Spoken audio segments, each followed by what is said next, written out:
नमस्कार, मैं छत्तीसगढ़ अखबार के YouTube चैनल इंडिया आजकल के स्टूडियो से सुनील कुमार। आपको शायद दिख रहा होगा कि मैं बैठकर बात कर रहा हूँ। ये नौबत तभी आती है जब कोई मेहमान यहाँ रहते हैं साथ में बात करने के लिए। आज एक बड़ी दर्दनाक कहानी है। अब उसको मैं सुखी कहानी मानूं कि दुखी कहानी मानूं मैं नहीं जानता, लेकिन 40 बरस किसी का दुख जारी रहे और उसके बाद अगर सुख का वक्त आए, उसको क्या कहें? उसको सुख की कहानी कहें या दुख की कहानी, आप खुद तय कीजिएगा। मैं यहाँ आज बात करने के लिए मौजूद हूँ। एक छोटे से कर्मचारी थे MPSRTC में, मध्य प्रदेश राज्य परिवहन निगम। उस समय मध्य प्रदेश था, अविभाजित मध्य प्रदेश। उसमें जो सरकारी बसें चलती थी उनके लिए मध्य प्रदेश राज्य परिवहन निगम एक संस्था थी, जिसको बोलचाल में MPSRTC हम कहते थे। बाद में छत्तीसगढ़ में वो बंद हो गई, सरकारी बसें ही बंद हो गई। निजी बस वालों को कमाने का मौका देना चाहिए, सरकार की ऐसी सोच यहाँ पे थी, लेकिन मैं उस पर अभी जाना नहीं चाहता।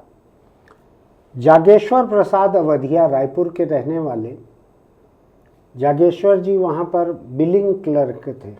रायपुर में पोस्टेड थे MPSRTC में, बिलिंग क्लर्क थे। एक किसी का बिल पास होना था, किसी कर्मचारी का, कोर्ट से मुकदमा जीतकर आ गया था MPSRTC के लिए।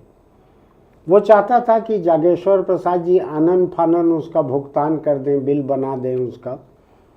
तो इन्होंने कहा कि अदालत के आदेश के बाद सीनियर्स के पास जाता है, लॉ ऑफिसर के पास जाता है, फिर वो लोग निर्देश देते हैं कि क्या करना है, तब बारी आती है। बिलिंग क्लर्क बहुत छोटा रहता है ओहदे में। तो उसने समझा नहीं मामले को। फिर उसने राह चलते इनकी जेब में नोट डाले, शायद 100-200 रुपये, और इनके बारे में विजिलेंस में कंप्लेंट करके रखी थी कि मेरा बिल पास नहीं कर रहे हैं। इनको रंगे हाथों पकड़ा गया। 1986 की बात है। एंटी सिख दंगे जो हुए थे देश में, उससे 2 साल बाद की बात है। 86 से लेकर 39 साल ये मुकदमा अभी तक चला। अब जाके हाईकोर्ट ने इनको बरी किया है। 39 साल, 100 रुपए की रिश्वत का मामला था। अब अदालत ने पाया कि इसमें कुछ साबित नहीं होता है, इस मामले में बरी किया। मैंने आज उनको आमंत्रित किया हमारे स्टूडियो में कि तकलीफ के 40 बरस कैसे होते हैं, मैं थोड़ा उनसे बात करके समझूं। जागेश्वर जी, आपका बहुत स्वागत है हमारे स्टूडियो में। आप समय निकाल कर आए यहाँ तक, मैं बड़ा आभारी हूँ उसके लिए। ये मामला जो है, क्या था ये मामला 1986 का? मैं उस समय संभागीय कार्यालय रावा भाटा में बिल्स असिस्टेंट के पद में काम करता था। तो हमारे पड़ोस में एक वकील साहब थे, मैं इसको जानता नहीं था। अशोक वर्मा जो मेरे को इस केस में फंसाया है, वो शायद उसका केस लड़ा था। वो उसको चोरी के मामले में सेवा से पृथक कर दिए थे MPSRTC ने। हाँ। तो वो बोले मैं केस जीत गया हूँ और मेरा जो आर्डर हुआ है उसमें बैंक विदेश के बिल बनाना है, पुराना वेतन का। तो मैं उनको समझाया कि भाई मैं आदेश के बिना बिल बना नहीं पाऊँगा। अब मेरे भी अधिकारी हैं, वो आदेश देंगे, उनको ऊपर से आदेश आएगा, लॉ डिपार्टमेंट सब करता है, मैं नहीं बना पाऊँगा। आर्डर आएगा मैं बना दूँगा। वो चला गया। 3-4 रोज के बाद फिर पैसे लेकर आया वो। बोले आप पैसे ले लो, और मेरा 20 रुपये लेकर आया था शायद मेरे को। अच्छा। बोले 20 रुपये ले लो और मेरा बिल बना दो। उसका पैसा बनता कितना रहा होगा, कुछ अंदाज है आपको? नहीं है अंदाज? बहुत नहीं का याद तो नहीं। हाँ, लेकिन 20 रुपये लेकर आया। हाँ, 20 रुपये लेकर। उस समय 86 में 20 रुपया शायद उसको लगता होगा कि इतने में काम हो जाएगा, ऐसे हो गया। तो फिर मैं उसको भगाया, गाड़ी लेके भगाया, मेरा तो बेवकूफ़ वाली बात करता है यार, तू जा नहीं आना मेरे पास बनने का। जब बोल दिया हूँ कि मैं आदेश आएगा मैं बना दूंगा, तुम समझते नहीं हो। और तुम्हारा वकील कैसे भेज देता, वकील भी मिला क्योंकि पड़ोसी था वो, निकला तो मैं ये आदमी भी पड़ोस का ही था? कौन, ये नहीं था, ये तो पुलिस लाइन में रहता था। अच्छा, ये दूर का था। हाँ, इसका वकील आपके मोहल्ले का था? हाँ। तो मैं उसको भी समझाया, तो मत भैया कर भैया, कोई काम हो तो मेरे को बता दिए कर, और तुम तो समझते हो वकीलों के नाते में। तो ठीक है बोले, अब वो चला गया। फिर ये अपना पार्टी लेके आ गया, उन्हीं लोगों अपने विजिलेंस पूरी पार्टी ले आए। और 24 तारीख की घटना है। मैं घर से निकला हूँ और चौक से इधर आज़ाद चौक की तरफ करीबन 20-25 कदम गया होऊंगा, पीछे से आया और मेरे बुट शर्ट के सामने जेब में उसने डाला। मैं नहीं जानता क्या है कैसा है, मैं देखने के लिए हाथ डाला था कौन है क्या है करके। जैसे हाथ डाला मुझे वो आया और बोलता है, सिविल ड्रेस में था वो, पुलिस वाला? हाँ पुलिस वाला। मैं विजिलेंस का हूँ, हम लोग विजिलेंस वाले हैं, आप चौक चलो बोले। तो अपने अवधिया पारा चौक है वहाँ पे आया, तो वहाँ वो खड़े थे, उनकी पूरी टीम, जो 2 गवाही लाए थे और एक इंस्पेक्टर था, ये कांस्टेबल था। ये फिर वही कार्रवाई की है जो विजिलेंस के द्वारा किया जाता है, हाथ को धुलाना, हाँ, शर्ट को धुलवाना, रंग, हाँ, सब किए हो। उसके बाद घर में आके छापा मारे, तलाशी लिए। अब मोदी की बात है, कोई बोलने वाला नहीं, भीड़ घर में भी सब चारों तरफ से घिरे हुए थे। तो उन्होंने गया और तलाशी लिए। तो क्या मिलेगा मेरे घर में, एक साइकिल खरीदा था हिटलर्स का एडवांस लेके, वो था, एक पंखा था उषा का टेबल फैन जो 200 रुपये में। कोई फाइलें वाइलें इस केस से जुड़ी हुई मिली हो घर से, ऐसा कुछ नहीं था? घर में फाइल कहाँ रहती है ना। तो उन्होंने केस बना दिया और डिपार्टमेंट से पेश लिया, वो भी गलत पेश था। तो पैसा कितना डाला था आपकी जेब में? वो 50-50 के 2 नोट थे। यहाँ जब निकाल के उन्होंने नंबर नोट किया ना, तब मैं देखा 50-50 के 2 नोट थे। 100 रुपया था मतलब तो। फिर कभी उस आदमी से आपकी कोर्ट कचहरी में मुलाकात हुई कि क्यों किए ऐसा? अरे भाई, वो दूसरे तीसरे दिन फिर आया। हाँ, मेरे को बोलता बिल बनाए क्या, बना दो ना मेरा बिल। अच्छा, मैं बनाऊंगा हैं? ये पकड़वाने के बाद फिर आया? पकड़वाने के बाद आया था। मैं बोला बनवाना भैया उससे, तेरे विजिलेंस के अधिकारी बोले जाके बनवा, पैसा दे तो। वो पकड़वाया और उसके 2-3 दिन बाद फिर घर आ गया? और जो उसके वकील थे आपके मोहल्ले के, उनसे कभी आपकी बात हुई कि वकील साहब ये क्या आदमी को आप भेजे थे मेरे भाई? अब मैं क्या बोलूं, वो दरबा मारी आदमी था। अच्छा। हमेशा डंग किया रहता था वो। हाँ। उसको मैं बोला तो बोलता मैं कोर्ट में बयान दे दूंगा। अच्छा। हाँ, कोर्ट में क्या बयान दे दोगे? हाँ। है तो वो शायद बीच में मर भी गया, ऐसा लगता है मेरे को, केस के चलते हुए नौबत नहीं आई। से बोला था मैं कोर्ट में जाके बोल दूंगा, आपकी तरफ पे गवाह दे दूंगा, ऐसा बोला था, मुझे याद है। तो आप करीब 44 साल के थे उस समय जब ये हुआ? हाँ, 43 साल का था मैं। 43 का डेट ऑफ बर्थ है मेरा। हाँ। और 86 की केस है मतलब। ठीक। 4303। हाँ। तो फिर MPSRTC में क्या हुआ, आपको सस्पेंड किए होंगे? हाँ, सस्पेंड किए मेरे को। हाँ। वो उस समय नहीं किए। हाँ। जब चालान पेश किए 88 में, हाँ, तब इन्होंने लेटर भेजा। हाँ। क्योंकि मेरे यहाँ वहाँ 500 कर्मचारी थे। हाँ। उनको आश्चर्य हुआ, मैं तो उसको जानता भी नहीं था भाई। हाँ। ये बताया, मेरे समय वहाँ कार्यरत भी नहीं था ये। हाँ। ये क्या है, FI पंप का चोरी किया था। हाँ। इसको साहब ने डिसमिस कर दिया था। हाँ। तो ये पटरानी वो केस को लड़ा, फिर वहाँ से डिसमिस हुआ, तब उसका भी लेबर कोर्ट में लड़ा, क्या किया मैं नहीं जानते, कहना वो बताया, उसी में उसको नौकरी से निकाल दिए थे बोले। तो ये जीत के वापस आया था। हाँ, और अपना बकाया चाह रहा था। हाँ।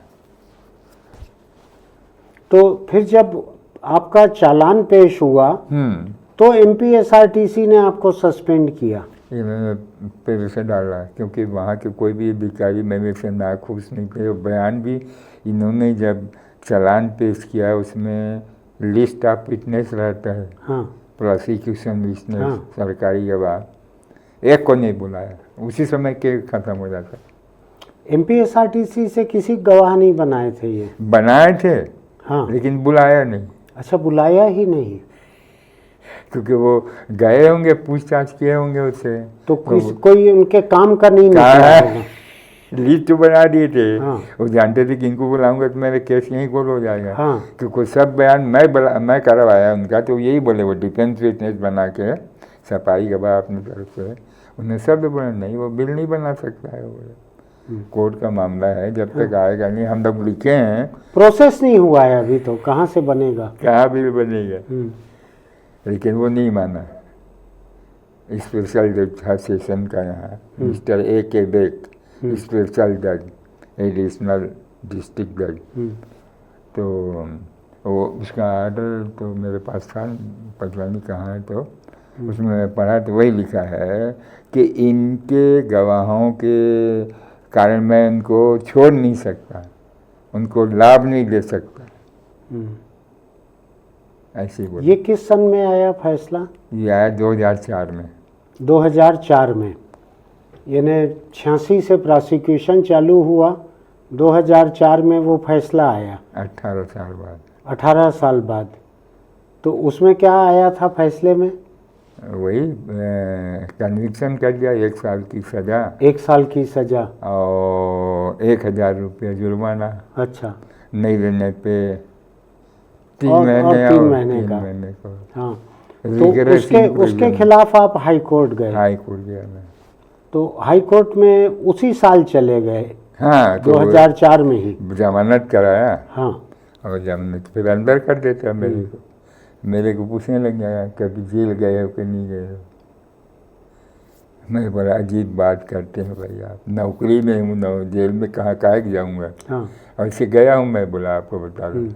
वो उसकी हालत ख़राब हो गई थी मजिस्ट्रेट की, उल्टा सिल्टा वो दिया था, आर्डर गलत कर दिया था। वो आर्डर की कापी लेके आया तो फ़ोन किया मेरे को, अरे मैं गलत आर्डर कर दिया हूँ, उसको ला सुधारूँगा। तो वकील से पूछा तो बोले दे दे यार। जज ने जो ऑर्डर किया था, लोअर कोर्ट जज ने, उसमें गलती कर दी थी? गलती कर दिया था, हाई कोर्ट में जाएगा तो इसी को बल्कि पड़ जाएगी बोले। तो मेरा वही वकील साहब थे SN वाजपेयी, वो फिर बोले दे दो उनको, बोले वो बहुत जेंटलमैन था। ठीक है जब मेरा वकील दे दिया, फिर सुधारा उसको। तो मैंने लड़के को ले गया था जमानत। तो ये 18 साल जो है, ये सस्पेंशन के बाद आपको आधी तनख्वाह मिली होगी? हाँ। तो घर में और कौन कमाऊ सदस्य थे उस समय? कोई नहीं था भैया, अलग तो बच्चे थे, 12 साल का ये था, इससे बड़ा लड़का वो 14 साल का रहा होगा, 14 नहीं 15-16 साल का वो रहा होगा। और छोटी लड़की थी, वो तो मेरे ख्याल में 10 साल की वो भी रही होगी। तो ये लोग सब पढ़ाई कर रहे थे, छोटे छोटे थे, सब घबरा बैठे थे घर में पूरे। तो तनख्वाह उस समय थी कितनी जो आधी हो गई? 2000 रहा हुआ था ऐसा? 2000। क्योंकि बीमा ट्रांसफ़र किए उसमें मुझे को 2500 मिलता था कट कुटा के, तो 1500 इनको भेजता था, 1000 में मैं अपना वहाँ किराया खाना पीना जो 94 में को इंस्टेट किए। मैं लिखा पढ़ी किया। अब मैं बताया मैं सिविल कोर्ट में था, तो वहाँ का मेरा सीनियर था साठे करके, BG साठे, बाद में यहाँ डिप्टी बुक न्यायालय अधीक्षक होके वो कोऑपरेट भी किया मेरे को। तो वही बताया मेरे को कि रूलिंग दिया सुप्रीम कोर्ट का। अच्छा। वो उसमें आर्डर था कि nobody can remain under suspension for unduly long period. अच्छा। Suspension not punishment, but it is only to dispose the investigation, हाँ कंप्लीट इन्वेस्टिगेशन, हाँ, ऐसा कुछ रहा होगा हाँ कि जांच को प्रभावित ना कर सके, हाँ, इसलिए सस्पेंड किया जाता है। आप इसको अंतहीन नहीं चला सकते। नॉट प्रेजेंट, ऐसी कुछ था उसमें आर्डर में। हाँ। तो ये reinstatement to smooth disposal of the proceeding initiated against him. अच्छा। ये आर्डर था। तो किस साल में रीइंस्टेट किए? ये 94 में। 94 में। हाँ, और मेरे को बीमा भेज दिए। अच्छा। हाँ, लेकिन सैलरी पूरी मिलने लगी उस समय? हाँ, वो 94 में फिर सैलरी पूरी मिलती थी, 2.5 करीबन मिलती थी उस समय। लेकिन 2 घर का खर्चा हो गया था। अच्छा, वहाँ समय से तनख्वाह भी नहीं मिलती थी। अब वो सेक्शन से मेरे को हटा दिए थे वहाँ पे, तो बड़ी मुश्किल रहती थी। कभी कभी इनको हालत खराब हो जाती थी। 97 में जब डेथ हुई मेरी मिसेस की, इलाज के लिए तो पैसे नहीं थे, तो इसे मेघारा में ट्रीटमेंट कराया था। देखिए, इतना फास्ट ब्रेन था मेरा, वो पैसे लेके आया। मैं एक महीने की जरूरत नहीं पड़ी, मैं बैठा था समाज में, इधर आओ, ऐसे करे उतर ले। मैं कितना है? बोले 3000 है। और मेरे को 3000 की जरूरत थी, 2000 में बोला लकड़ी खरीदना पड़ेगा, 1000 कपड़े वपड़े जो भी पूजा पाठ ये कर। अंतिम संस्कार के समय? अंतिम संस्कार में वही मालबड़ी कपड़ ले गया था मैं। तो वो आदमी मेरे को तो उसके पैसे थे नहीं घर पे? हैं? उसके पैसे घर पे थे नहीं? हाँ, कहाँ से रहेगा भाई? एक तो कम तनख्वाह थी, 2500 3000 तनख्वाह मिलती थी, 4 बच्चे पालना है ना भाई। ये सस्पेंशन के दौरान हुआ कि रीइंस्टेट हो गए थे आप? रीइंस्टेट हो गया था। रीइंस्टेट हो गए थे जी, तनख्वाह आने लगी थी 97। हाँ, 97 के बाद। लेकिन रीवा में पोस्टेड थे? पोस्टेड थे। यहाँ वापस नहीं हुआ ट्रांसफ़र? कब हुआ फिर? ये 2 साल के बाद हुआ होगा भाई, 1-2 साल के बाद। मैं तो ऊपर पर विश्वास करता हूँ। वहाँ गायत्री मंत्री है, गायत्री मंदिर है कहाँ पे? रीवा में। रीवा में। वहाँ एक आदमी था, खत्री करके, वो मेरे घर भी आया था, बहुत बड़ा आदमी था रीवा का। तुम वहाँ चलो, देखिए वहाँ जाके मैं गायत्री मंत्र का जाप किया। पता नहीं भाई, एक आदमी आया, अपने सेक्शन में बैठा था मेरा, अरे यहाँ कैसे बैठे तुम? बोले मैं साहब बिलीव नहीं कर रहा है। फाइल कहाँ है तुम्हारे? बोले फाइल पुटअप कराओ। बोले आज रिलीव करेगा। बोले उसके बाद तुम हटना नहीं वहाँ से। बोले और मैं खड़ा रहता था। वो साहब संभागी प्रबंधक थे, सरदार ऐसे करता था। वो बोलते थे, और जी उसकी आदत है, बोले इधर का कहीं वो कर लिया तो नहीं होगा। बोले मेरा फाइल कोई इधर नहीं लगता था, ऐसे उठाता था फिर ऐसा रख देता। और मेरे को 11 बजे से खड़े बड़े, 12 बज गया, 1 बज गया, 2 बज गया। अब वो आदमी आके बोलता था मेरे को, हटना नहीं तुम। ये कौन है? ये भोपाल हेड ऑफिस से आए। बोले हटना नहीं। बोले नहीं हटा भाई। और आखिर में 3 बजे फिर उसने साइन किया मेरे को। अब मैं निकला, उस आदमी का पता लगाया मैं कौन है। गार्ड को पूछा नोट करके यहाँ आते हैं तो उसको, मैं कौन भैया नोट वोट? यहाँ तो कोई नहीं आया सर। आश्चर्य की बात। कौन आदमी था ये पता ही नहीं चला? पता नहीं चला, भोपाल से आया हूँ। बोले तो ये क्या ईश्वर पे आपको भरोसा है क्या कि मैहर वगैरह होके आ गए थे इसलिए ऐसा हुआ? अब कोई उसका अनजान कहना है आदमी तुम आके- गायत्री मंत्र का पाठ किए, वो खत्री करके था, यहाँ पुरी गया था, मेरे यहाँ रुका था, फिर जगन्नाथपुरी गया, तो अब मेरे ठाकुर जी की पूजा भी किया है उसने, तो वही बोला, और माँ की कृपा थी यार, बोले मैं बोला लेकिन जागेश्वर जी एक बात बतलाइए, हाँ, आप यहाँ भी मंदिर गए, वहाँ भी मंदिर गए, सब जगह पूजा पाठ किए, आप बोल रहे हैं कि ईश्वर को मानते हैं आप, तो ये 40 साल की यातना क्यों दी ईश्वर ने आपको, क्या सोचते हैं आप? क्या कभी आपने पूजा पाठ करते हुए ईश्वर से पूछा कि ये मेरे साथ ऐसा क्यों किया? वो हो सकता है मेरे पिछले जन्म का कुछ बकाया रहा होगा, ये भी तो भुगतना पड़ता है भाई। हमारे मित्र बोलते हैं ना, जब तक भोग न ले कर्मों को तब तक नहीं तर सकते प्राण, जगत में जो भी आते हैं और अपने कर्मों का फल सभी पाते हैं, निर्धन हो या ये हो ये तो धनवान, जो बेइंसाफी और जुल्म हो, ये जो बोलते हैं आप यही उसको न्यायोचित ठहराने के लिए पिछला जन्म का आड़ ले लेते हैं। ये तो आप सही बोल रहे हैं, मैं भी सोचता हूँ। आप पूजा वूजा करते हो तो आप कभी अपने ईश्वर से पूछते हो कि क्यों किए तुम मेरे साथ ऐसा? कभी जवाब मिला क्या उसका एक आध बार? मैं उसका सुनता हूँ, वो क्या नाम है, जगत गुरु कृपालु महाराज का, वही बोलते हैं भगवान के ऊपर दोष मत लगाओ। अच्छा, खुद ही पे लगा लो।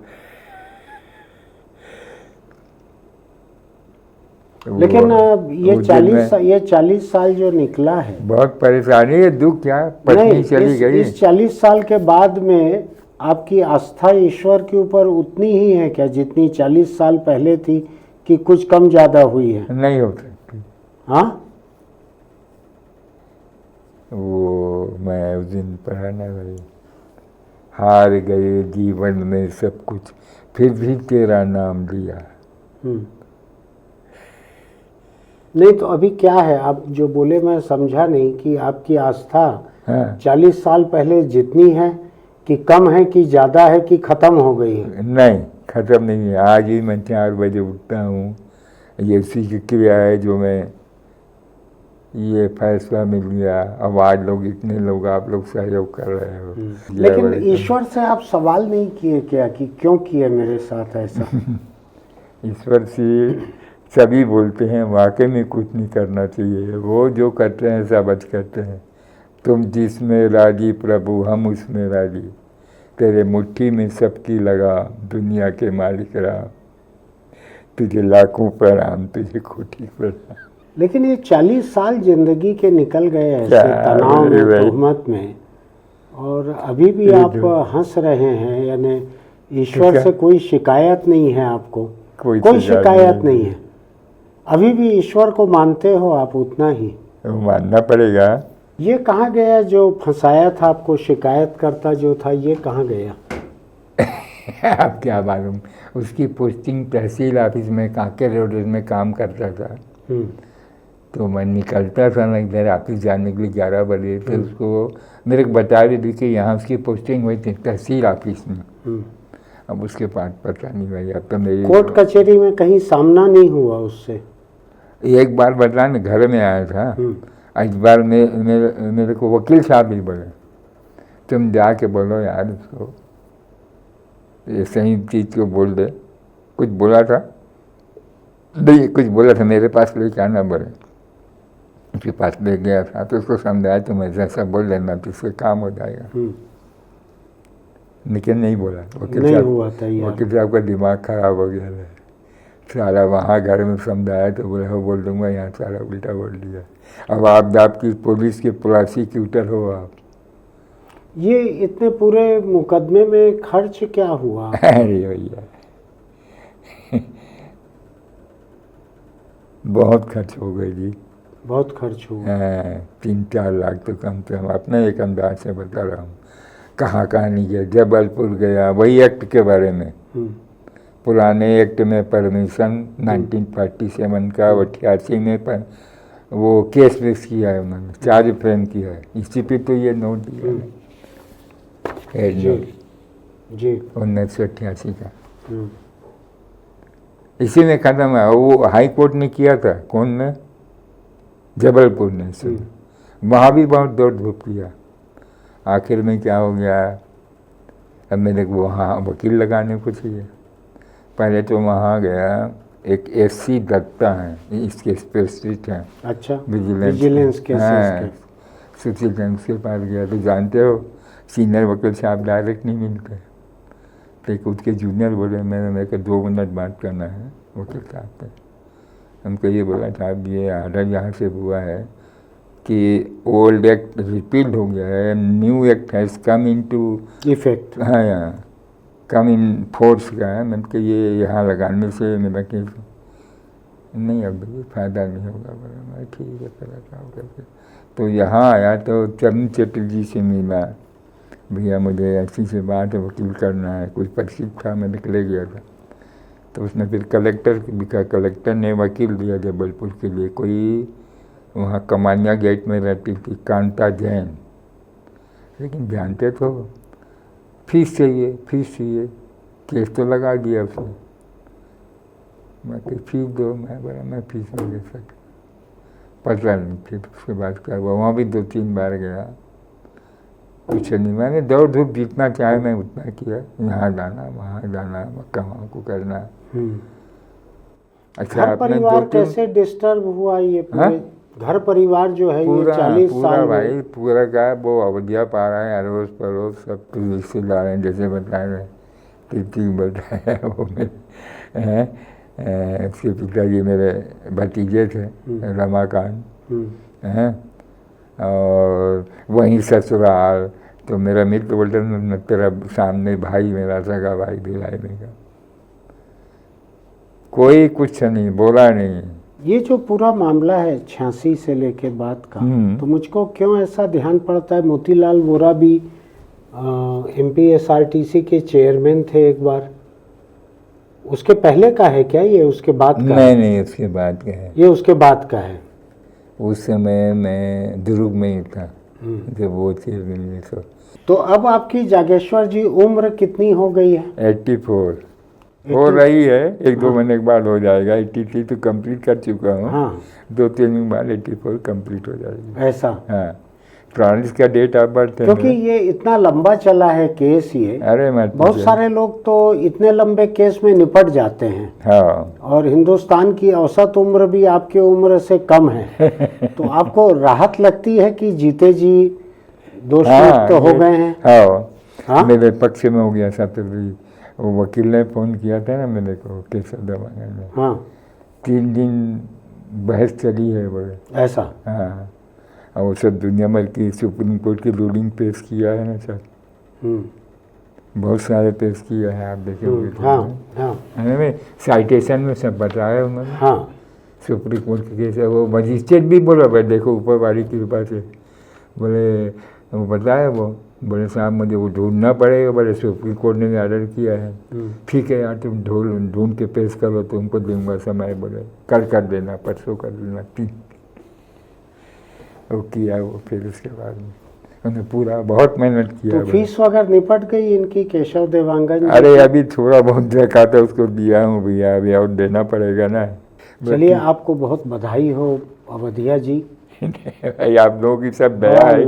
बड़ा लंबा संघर्ष तो संघर्ष किया हूँ, और मैं थोड़ा सा हैरान होता हूँ कि इसके बाद भी ईश्वर के ऊपर आपकी आस्था ज्यों की त्यों कायम है। तो उसको छोड़ के जाओगे, वही तो इस दुनिया में भेजा भैया, वही थोड़ा मजबूत आस्था है आपकी बड़ी। इसे दुनिया में आके वापस तुझे जाना है। घर कष्ट हो बंदों पर, उनको मंजूर नहीं है, भगवान को भी आता है भक्तों पे दया करना। काफी देर कर दी दया करने में, वही जाने भैया। 86 से लेके अभी तक। आपकी पत्नी गुजर गई देखते हुए, राह देखते हुए कि आप वो परेशान भी हो गई थी। अच्छा घर का नहीं चलता था तो बोलती थी मैं भी कुछ काम करूँगी, मैं तुम क्या करोगी। पढ़ाई भी पूरा कभी नहीं की। कभी आपने पूजा वगैरह में शिकायत नहीं की ईश्वर से, मेरी पत्नी आज गुजर तक गई मैं- तुम्हारी पूजा करते करते? तू ही करेगा। नहीं, आप भक्त और भगवान का रिश्ता जो है शिकायत वाला नहीं मानते हैं क्या, कि कोई शिकायत का हक है? अब मैं आज भी गीता पढ़ता हूँ, पहले भी पढ़ता था। 9 अध्याय के 31 में कहा है, अर्जुन ये सत्य पूर्वक जान के मेरा भक्त कभी नष्ट नहीं होता। एक ठो हम लोग और किताब मंगाए थे, भक्ति अंक, उसमें दिया था, जहाँ भक्त मेरो पग धरे, एक फोटो में था, तहाँ धरूँ मैं हाथ और पाछे पाछे मैं फिरूँ, कभी न छोड़ूँ साथ। मुझको लगता है कि जागेश्वर जी की आप जितने किस्मत वाले हैं, हाँ। अगर किस्मत को माने तो फिर कि आप जीत गए और अपने जीते जी अपने आप को बेगुनाह साबित ये किए। बताया। लेकिन मैं देख रहा हूँ कि आप जितने किस्मत वाले हैं कि 40 साल बाद भी अपने जीते जी आप अपनी बेगुनाही देख पा रहे हैं। इससे ज़्यादा किस्मत वाला मुझको ईश्वर दिखता है, जिसके ऊपर आपकी आस्था बची हुई है अभी तक। बहुत बहुत धन्यवाद जागेश्वर जी, आप समय निकाल कर अच्छा आए। भाई, आपने ही बुलाया, इतना मेरे से पूछा, मेरा मन का बोझ हल्का किया बहुत आपने। बहुत बधाई हो आपको। हाँ, नहीं। आपने जागेश्वर प्रसाद अवधिया जी को सुना, बड़ा धैर्य है इनमें, ईश्वर में भरोसा भी इनका है। मेरे पास दोनों ही नहीं है, ना धैर्य है ना ईश्वर में भरोसा है। लेकिन वो आज हंस रहे हैं। मैं तो हैरान होता हूँ कि 86 से लेके अभी 2025 39 साल हो गए हैं, 2 महीने बाद 40 साल हो जाएंगे इस मामले को। इस 40 साल की तकलीफ के बाद भी वो हंस सकते हैं, तो इंसानियत पे, ईश्वर पे, सब पे उनका बड़ा भरोसा है। ये आप तय कीजिएगा कि आपको आस्थावान रहना है कि हंसमुख रहना है, क्या रहना है। इतना लंबा दौर, 4 दशक तकलीफ के निकाले, परिवार प्रभावित हुआ बहुत बुरी तरह, पत्नी उनकी बेगुनाही देखने के पहले चली गई, लेकिन फिर भी ईश्वर पे उनका भरोसा कायम है। बड़ा किस्मत वाला है ईश्वर, इसीलिए ईश्वर बना है। क्या सोचते हैं? फिर मिलेंगे। ये बातचीत बहुत अच्छी रही जागेश्वर प्रसाद जी से, और मेरी शुभकामनाएं हैं कि बचा जीवन उनके परिवार के लिए दुख तकलीफ से मुक्त रहे। मुझको लगता है इसको देखने सुनने के बाद आपके मन में भी यही बात हो रही होगी। फिर मिलेंगे। आप हमारे YouTube चैनल इंडिया आजकल को सब्सक्राइब कीजिए, नोटिफिकेशन की बटन दबाइए, लाइक कीजिए। इंसाफ की इस रफ्तार और बेइंसाफ़ी के इस मामले पे आपको कुछ कहना हो तो कमेंट बॉक्स में लिखिएगा। चलते चलते एक छोटी सी सलाह, आप सिगरेट, तम्बाकू, बीड़ी कुछ खाते पीते हैं? नहीं, चाय नहीं पीता मैं। देखिए, मैं रोज़ आपके सामने कहता हूँ, एक दिन हेलमेट के बारे में, एक दिन तम्बाकू के बारे में। ये 84-85 साल की उम्र में आज हंस रहे हैं, चल के आए हैं, पूरे समय बात कर पा रहे हैं आपसे, इसलिए कि सिगरेट, बीड़ी, गुटखा, तम्बाकू से इन्होंने अपने को दूर रखा है। वरना मैंने 40-45 साल के उम्र के लोगों को तंबाकू से निपटते हुए भी देखा है। कम से कम इनको देख के कुछ नसीहत लीजिए, मेरी बातों को सुन के न भी लेते हूँ। बीड़ी, सिगरेट, गुटखा, तम्बाकू, इनसे दूर रहिए, वरना कैंसर आपसे दूर नहीं रहेगा। फिर मिलेंगे।